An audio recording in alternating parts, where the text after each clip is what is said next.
بسم اللہ الرحمن الرحیم۔ السلام علیکم۔ روایت ہے کہ دو آدمی حضرت علی رضی اللہ تعالی عنہ کے پاس فیصلہ لے کر آئے۔ وہ دونوں آدمی ایک کنیز کے برابر کے مالک تھے۔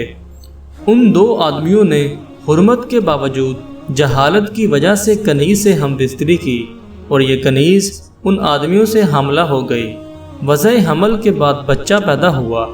ان دو آدمیوں میں سے ہر ایک بچے کو اپنی طرف نسبت دیتا تھا۔ آخرکار یہ جھگڑا حضرت علی رضی اللہ تعالی عنہ کے سامنے پیش کیا گیا۔ آپ رضی اللہ تعالی عنہ نے اس لڑکے کا قرعہ ڈالا اور قرعہ ان میں سے ایک شخص کے نام نکلا۔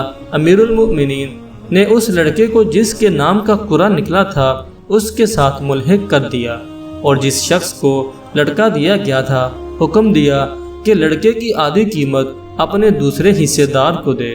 قیمت ادا کرنے کا طریقہ اس طرح ہے، اگر وہ لڑکا غلام ہوتا تو کچھ قیمت رکھتا، کیونکہ اب آزاد ہے، لہٰذا اسی طرح اس کی قیمت لگائی جائے اور نصف قیمت صاحب پسر اپنے شریک کو دے۔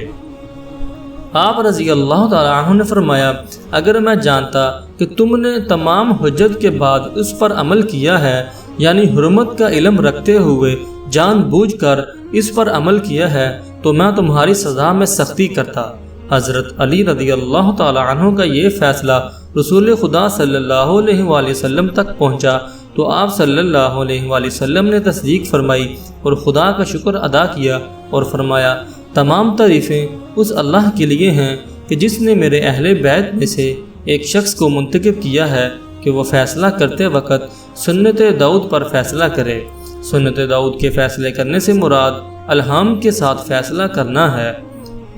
رسول خدا صلی اللہ علیہ وآلہ وسلم کی دعا کا اثر ہے کہ رسول خدا صلی اللہ علیہ وآلہ وسلم جب آپ رضی اللہ تعالیٰ عنہ کو یمن بھیجنا چاہتے تھے، حضرت علی فرماتے ہیں کہ میں نے عرض کی، یا رسول اللہ، آپ صلی اللہ علیہ وآلہ وسلم مجھے لوگوں کے درمیان قضاوت کے لیے بھیج رہے ہیں کہ ان کو حلال و حرام اور قرآن پر عمل کرنے کو بتاؤں اور ان کے درمیان حکومت کروں، حالانکہ میں ابھی جوان ہوں، میں ان فیصلوں کے بارے میں علم و دانش نہیں رکھتا۔